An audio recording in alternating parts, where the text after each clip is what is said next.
and welcome to Business Connections. This is a show produced by the Dayton Area Chamber of Commerce. I'm Holly Allen, Director of Marketing and Communications for the Dayton Area Chamber of Commerce.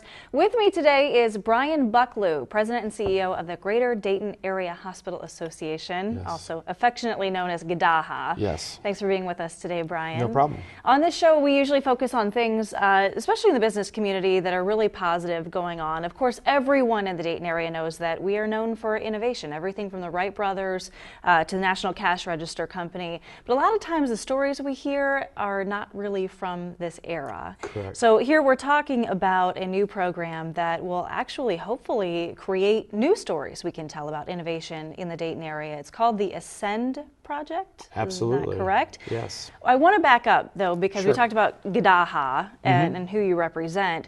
And I think it's important to know what GDAHA is. Can you tell us what you do for the healthcare industry in the Dayton area? Sure. We're a regional hospital association, so we have 29 member hospitals, and we go as far north as Grand Lake St. Mary's up in Auglaize County, and as far south as Atrium Hospital and Fort Hamilton Hospital in Butler and Warren County area. We go as far east as Springfield Regional Medical Center and as far west as Wayne Hospital in Greenville. So we have 29 hospitals. Wow. Most of them are short-term acute care facilities, Miami Valley, Kettering, Good Samaritan, Southview. Then we have 2 long-term acute care hospitals, Kindred and Life Care. And then we have the Wright-Patterson Air Force Base Medical Center and the Dayton VA that are also members of our association. And we focus in on collaborative projects that benefit the entire community, whether it's mental behavioral health, electronic health records, health information exchange, exchanging medical records between different facilities, and then a lot of data analytics in addition to the public policy issues that are so prevalent today, both on the local, state, and national area. So our board is made up of our 29 hospital CEOs, and then we have probably somewhere in the neighborhood of 24 different task forces of our association that works on different projects. So last year at this time we were fully focused in on Ebola training, Ebola identification, Ebola protocol, and now we're working on mental behavioral health issues in our community. So whatever the major health issues are for our region, we kind of coordinate and collaborate the hospitals working together and kind of lead the effort to address those issues.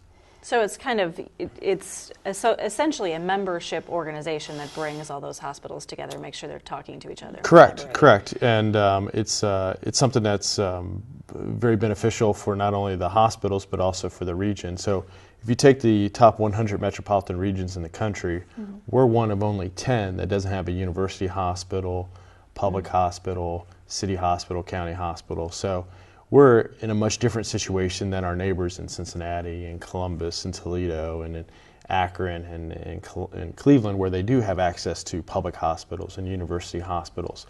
And so it really encourages our hospitals to work together. So for example, if somebody is in the residency program at Wright State University, they complete the residency program in 8 different hospitals around our region instead of just one university hospital. And that there's some positives and some challenges associated with that, but it's a good thing because all the hospitals are working together throughout the Kettering system, Premier system, Dayton Children's, Springfield Regional Medical Center, and our surrounding hospitals also. Good to know they're all talking to each other. They you are. Have to go to different hospitals. One of the things, so you're taking this even further, the collaboration. So this summer, you came out with this program. It's called Ascend, and Correct. it's really aimed at innovation in the healthcare industry. Correct? Yep. Can you tell us about kind of the basics, what that idea, what that idea is, and what it's aimed to do? Sure. The genesis of the idea occurred at one of our board meetings where we were updating our economic impact and employment study, and so we do this about every 3 years, and as a benchmark, we always benchmark ourselves with Wright-Patterson Air Force Base. They're kind of the holy grail of economic development in the Dayton region. And they have a $4.5 to $5 billion annual economic impact. The hospitals that we represent at the Greater Dayton Area Hospital Association have about an $8.1 billion annual economic impact. And they directly employ about 35,000 individuals in our community. So it has a huge economic and employment reach. And the reason why we started doing that was it was an easy way for us to communicate with elected officials when we had Medicaid issues or we had service delivery issues or the closure of Twin Valley, which was our state psychiatric hospital, on the impacts that could have both from an economic and employment perspective in addition to the medical issues for our region. Right. But our board challenged us by saying, well, how do we leverage that economic impact? And what came of that was figuring out how do we better partner with Wright-Patterson Air Force Base, what's going on at Air Force Research Lab, the Health and Human Performance Wing, it's the headquarters of aerospace medicine. Is there a way where we can really partner with them, with our hospitals, to figure out how can we improve the economic development in the region, the economic investment in the region? And we came up with this joint venture called Ascend, and we're partnering with a company out of Cincinnati called Kaleidoscope. And our hospitals with Dayton Children's, Premier, and Kettering jointly funding the first 3 years of operations of this. So those competing hospital networks are joining together to fund this, and it's really to create medical devices, medical innovations that will go to market. And so when we made the presentations to our hospitals, we didn't make it to the hospital boards or to their foundations, we made it to their investment committees. So this is a for-profit joint venture. We're not seeking any government funding. We didn't look for third frontier funding from the state of Ohio. We didn't look for funding from Washington, D.C. It's all privately funded, and it's really to figure out how can we get devices to market utilizing the technology that's here at the Dayton region and also at Wright-Patterson Air Force Base. So it's a unique model. I don't know if I just presented at our national association, and there's no one else in the country where you have competing healthcare networks joining together on innovation. And it's something we're very excited about. We're going to be co-located in a downtown location in April. So we'll have about 8 to 9 people working on the Ascend team. We'll have the 8 employees of Gedaha co-located together, working together to develop products. The innovations that we're looking at is basically anything that's in the medical field that is not pharmaceutical or implant related. Why is that? Just because there's such a long clinical trial timeline to get approval from the FDA. What Kaleidoscope brings to the table is they are a design innovation firm, and they're made up of former employees of Procter & Gamble, Johnson & Johnson, Ethicon, that have really taken ideas to market and in the private sector side. And they also have an ISO medical device designation, which allows them to expedite the FDA process. And so that allows us to work on products that are not implantables or pharmaceuticals and get them to market really quickly. We hope to have our first exit by the spring of this year to develop, and our hospitals are really excited about this program. Well, you talk about the hospitals being involved, and you went to their investment groups, I guess. So you're all about collaboration, but let's be honest, they're competing against each other in the grand scheme of things. How did you get them on board to say, yes, we want to invest along with some of our competitors? Sure. At the end of the day, we're really focused, while the Kettering Network and the Premier Network and Dayton Children's do compete for a lot of the same patients and for market share in the Dayton region, the actual competition that the hospitals realize is the Dayton market versus the Cincinnati market, the Columbus market, and the Cleveland market. Okay. And we want to make sure, we don't have a lot of resources organically or governmentally that those cities have, the 3 Cs in the state of Ohio and Toledo. So we don't have a university hospital where you have a lot of research and innovation coming through. We don't have the strong corporate base that a Cincinnati or a Columbus or Cleveland does. So we don't have a Procter & Gamble or Great American Insurance here. And so we have to do things a little bit differently. And one of the assets that we really have that no one else has is our proximity to Wright-Patterson Air Force Base. Right. So we figured the partnership with the base made a lot of sense. And from the time that this idea was discussed and operationalized, it was less than 8 months. And so our hospitals were really focused in together. And there's four different pipelines coming into the Ascend area. One is the intellectual property opportunities and partnering with Wright-Patterson Air Force Base. Another is taking the partnership with the Dayton Israeli Trade Alliance that Montgomery County has developed. There's a lot of opportunities to partner with some Israeli companies to develop technology, especially in the medical field. The third thing is some of the national companies that Kaleidoscope has worked with. They've worked with Fortune 100, Fortune 50 companies that are very interested in partnering with us and to develop these medical products and to get them to market, whether they're wearables like Fitbits or exercise enhancements, and then the absolute opportunities within the hospitals themselves to develop IP. So the great thing about this project is if something gets developed at that is an idea that comes from Premier or from Kettering or from Dayton Children's, they're all going to benefit from that coming out. And they have a vehicle in order to develop that intellectual property and to do that innovation, which we didn't have before. So it's something that's gaining a lot of attention, not only regionally, but statewide and across the country on how we're putting this together.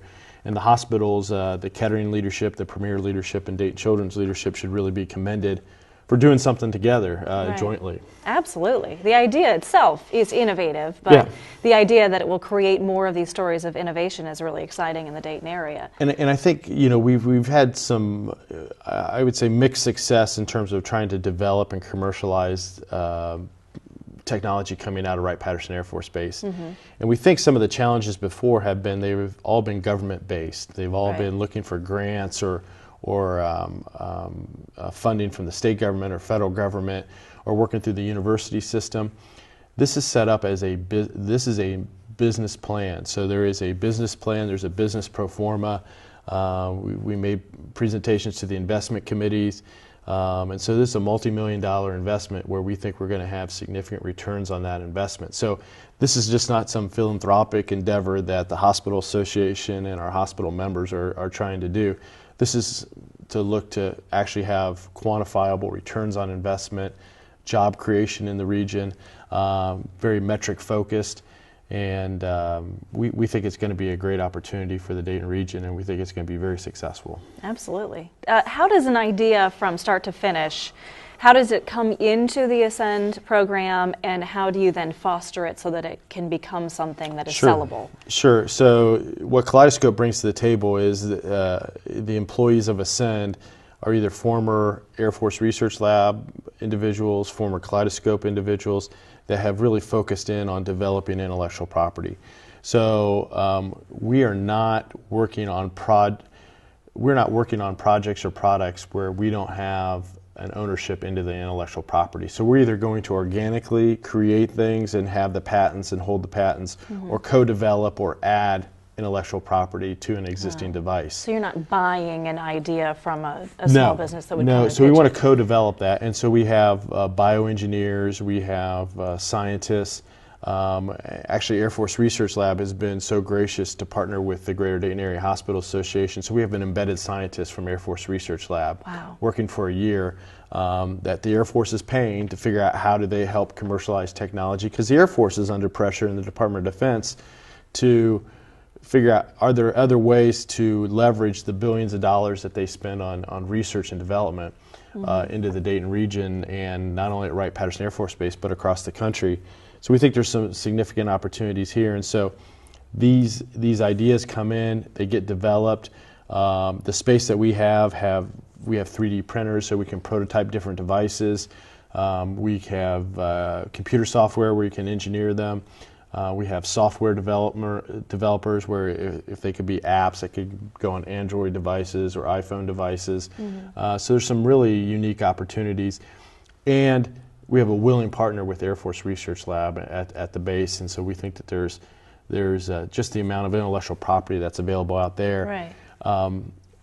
We know we're on to something when we have Ohio State calling us, and we have the Cleveland Clinic calling us, and we have the University of Cincinnati calling us, trying to figure out how can we be involved, how can we participate in that. And we'll work with anyone, but the goal here is to have a quantifiable return on investment, increase the number of jobs, increase the amount of investment in the Dayton region in terms of hard dollars, and to grow jobs here and to have them located here. So we'll have these strategic partnership agreements that kind of overlay any type of agreement. So if a company that is located outside of Dayton wants to work with us to co-develop, they have to have a physical presence here in the Dayton region. So we think it's an innovative idea, and we have a lot of really smart people working on this. Well, you've got the Air Force behind you. That's a big plus. It's great. Can you talk about any specific projects? Are you working on things right now? Is there anything that you can talk about? Sure. We have, we probably have at any time there's about 15 to 20 projects that are at some stage of development that we're looking at. I would say in the pipeline right now, there's probably 5 or 6 real viable ones. We hope to have our first exit by spring of this year.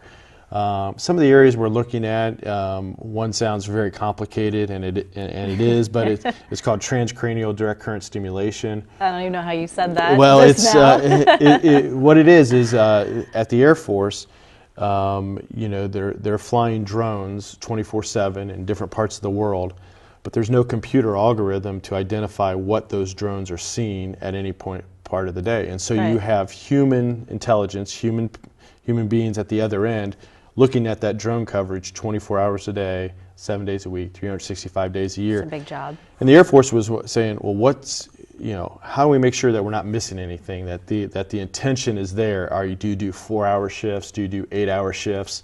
And what they found out is if you do stimulation with a direct current, about the equivalent of a 9-volt battery, you can increase the attentiveness by about 50%. It's amazing. And then they can map the brain, and they can direct the current in different parts of your brain. And so if you're learning a new language, you can increase the ability to learn a new language by stimulating that part of your brain. And the technology to do that is really being developed out at Wright-Patterson Air Force Base. So you have researchers coming from across the country to do that here. So one of the projects we're working on is involved with the transcranial direct current stimulation. Another one is developing concussion protocol software that allows people to easily identify concussions, whether they're on sporting teams or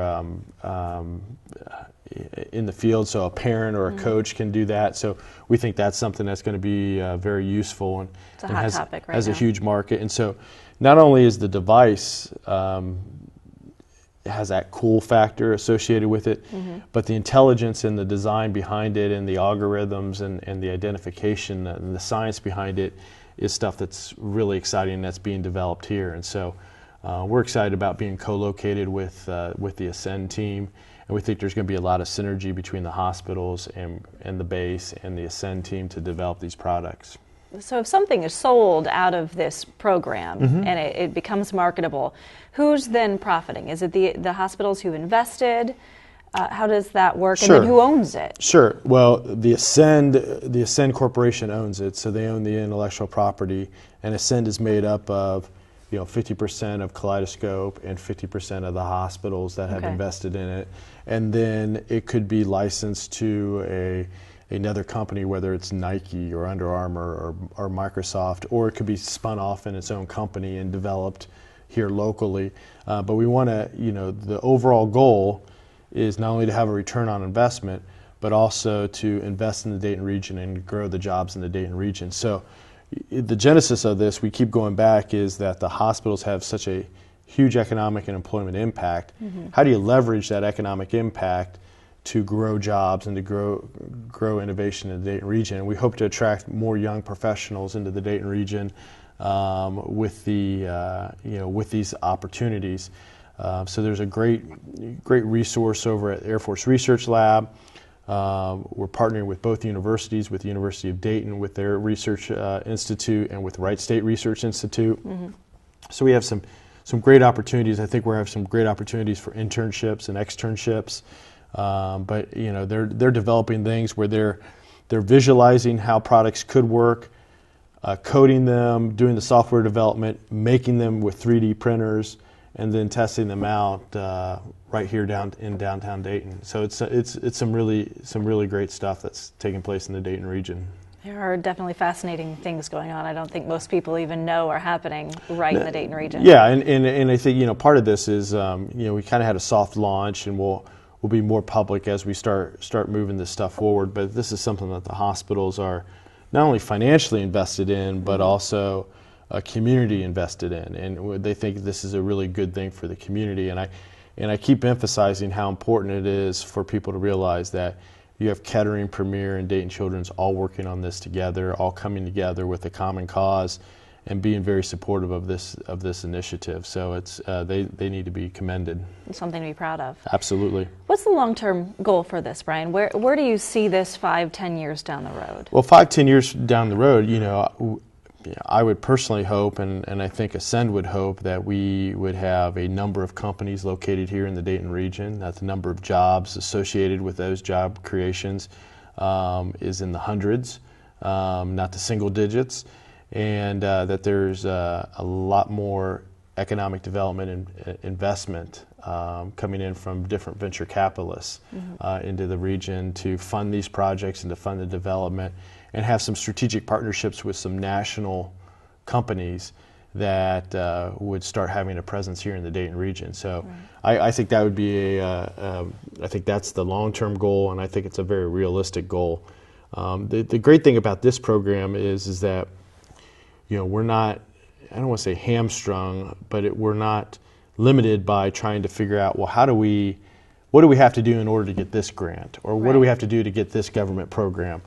This is privately funded, and it is being run by a business. So these are individuals and an organization that has worked with, Johnson & Johnson, Ethicon, Nike, Microsoft, Procter & Gamble, Kroger. So they know how to get products to market, how the business plans work, and we think there's a real exciting opportunity, and we're just happy that they're locating here in Dayton and partnering with us. I think everyone else should be happy about that, Absolutely. too. Bryan, if there's anyone who is watching at home and wants to know more or wants to get involved, is there somewhere they can go online or get more information? Sure, they can go on to www.ascend-innovations.com. There's a website there, and then there's also a listing on that website to submit ideas or projects or potential projects that they may be interested in working with Ascend on. Or they can contact me at the Greater Dayton Area Hospital Association, and they can contact me at my direct line, which is 424-2373, area code 937, and we'll put them in touch with the right individuals. Okay, so Bryan Bucklew at the Greater Dayton Area Hospital Association. It's just easier to call them GDAHA. Absolutely. So if you want more information as well from the Dayton Area Chamber of Commerce, of course, DaytonChamber.org is our website. There's more information on this, which is called the Ascend Project. It's being led by GDAHA, the Greater Dayton Area Hospital Association. And there's more information about the Chamber, about joining, and member benefits there as well. Thanks so much for being with us. We hope you've enjoyed today's program. These are exciting times in the growth of businesses and new innovative programs and opportunities in our region. One of the most exciting pieces of news for our chamber is that we've just received word of our continued 5-star accreditation by the U.S. Chamber of Commerce. We've been an accredited chamber since 1995, and in 2000, when the process included the distinction of 3, 4, or 5 stars, we were one of the first and few to receive that top designation. Today's 5-star level rating means we are in the top 1 percentile level of all chambers in the nation. There are only 100 5-star rated chambers in the United States. We are proud of this achievement, but to us it's all about continuous improvement as an organization and making sure we're doing everything we should be doing within our resource structure to be the business community's best chamber and strongest voice for businesses in our region. It is our honor to serve our metropolitan Dayton community. As one of the oldest, largest, and best-known chambers in the nation, we have been at this for over 108 years and look forward to serving our region with distinction for another 100 years or more.